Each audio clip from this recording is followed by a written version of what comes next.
La définition du mot hijab dans le jargon islamique. Le mot hijab a été défini de plein de manières différentes par les savants.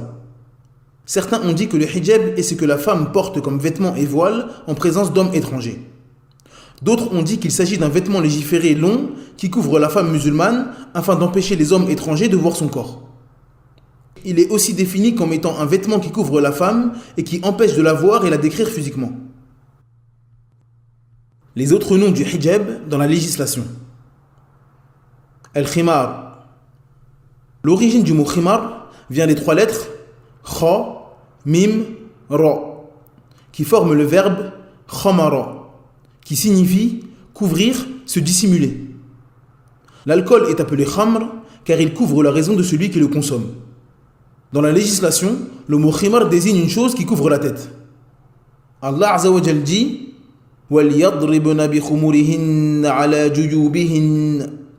Dans la sourate 24 au verset 31, d'après la traduction approximative, Allah Azza wa Jal dit et qu'elles rabattent leur khimar sur leur poitrine.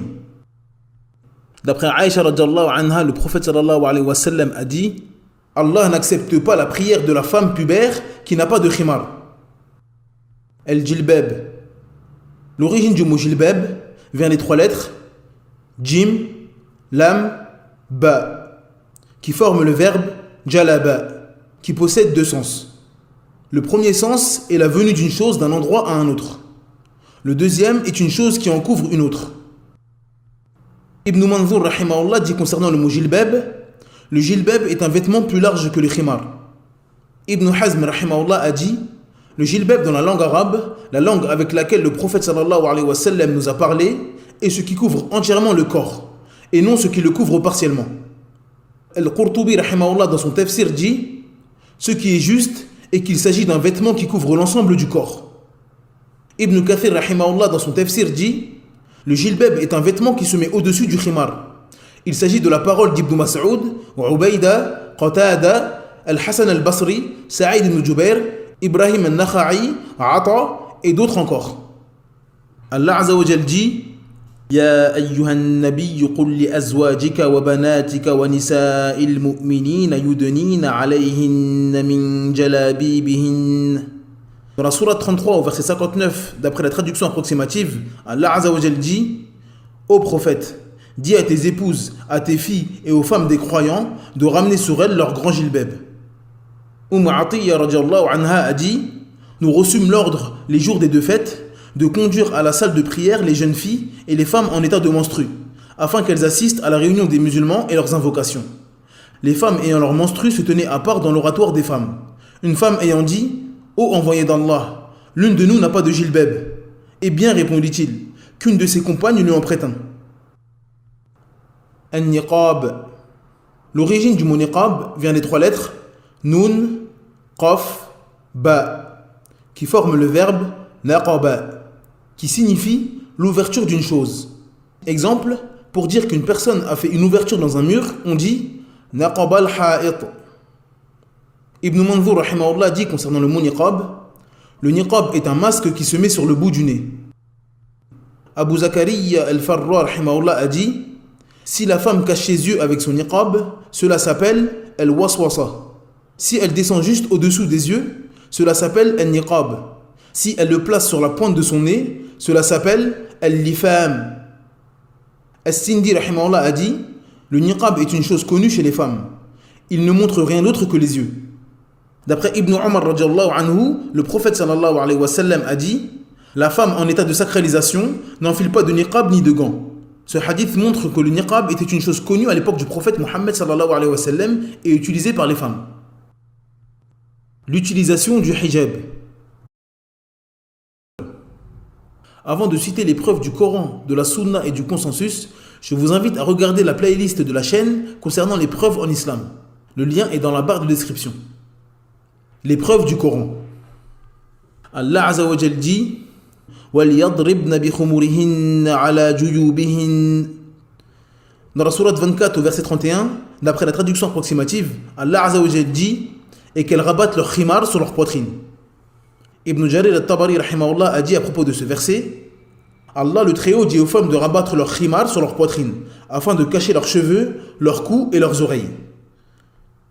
Allah Azza wa Jal dit لا جناح عليهن في آبائهن ولا أبنائهن ولا إخوانهن ولا أبناء إخوانهن ولا أبناء إخوانهن ولا أبناء أخواتهن ولا نسائهن ولا ما ملكت أيمانهن. Dans la sourate 33 au verset 55, d'après la traduction approximative, Allah Azza wa Jal dit nul grief sur elles au sujet de leurs pères, leurs fils, leurs frères, les fils de leurs frères, les fils de leurs sœurs, leurs femmes et les esclaves qu'elles possèdent. Al-Baghawi rahimahullah dit à propos de ce verset, il n'y a pas de péché pour celles qui ôtent leur hijab devant ces personnes. Allah nous informe que la femme n'a pas de péché si elle ôte son voile devant ces hommes. Cela montre clairement qu'elle a un péché si elle ôte son hijab devant les hommes qui ne sont pas de cette liste. A noter que la sunna a ajouté en plus de ceux qui sont cités dans le verset, les oncles et les frères de lait. Les preuves de la sunna. Aïcha radiallahu anha a dit Allah fait miséricorde aux premières femmes qui ont émigré. Lorsqu'est descendu le verset et qu'elles rabattent leur khimar sur leur poitrine, elles ont déchiré une partie de leur manteau pour en faire un khimar.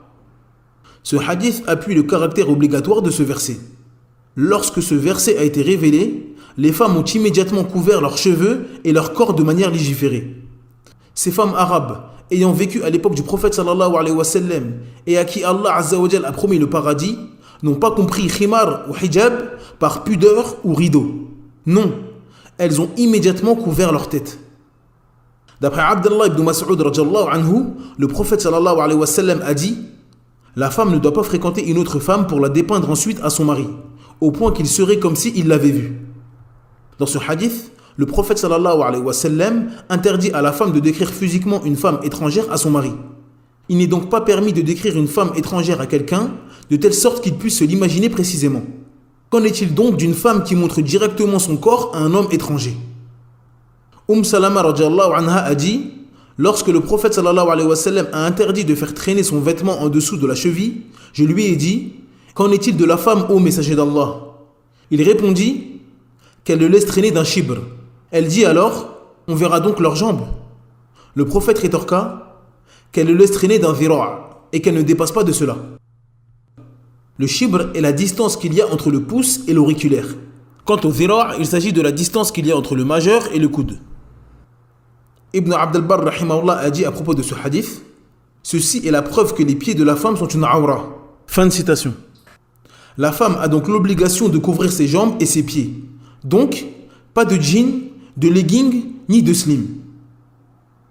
Les preuves du consensus. Ibn Munzir rahimahullah, qui est mort en 318 de l'Hégire, dit les savants sont unanimes pour dire que la femme s'habille avec des vêtements qui la couvrent entièrement et qui couvrent sa tête. Afin de comprendre la gravité de contredire le consensus des musulmans, je vous invite à regarder la vidéo concernant le consensus. Le lien est dans la barre de description.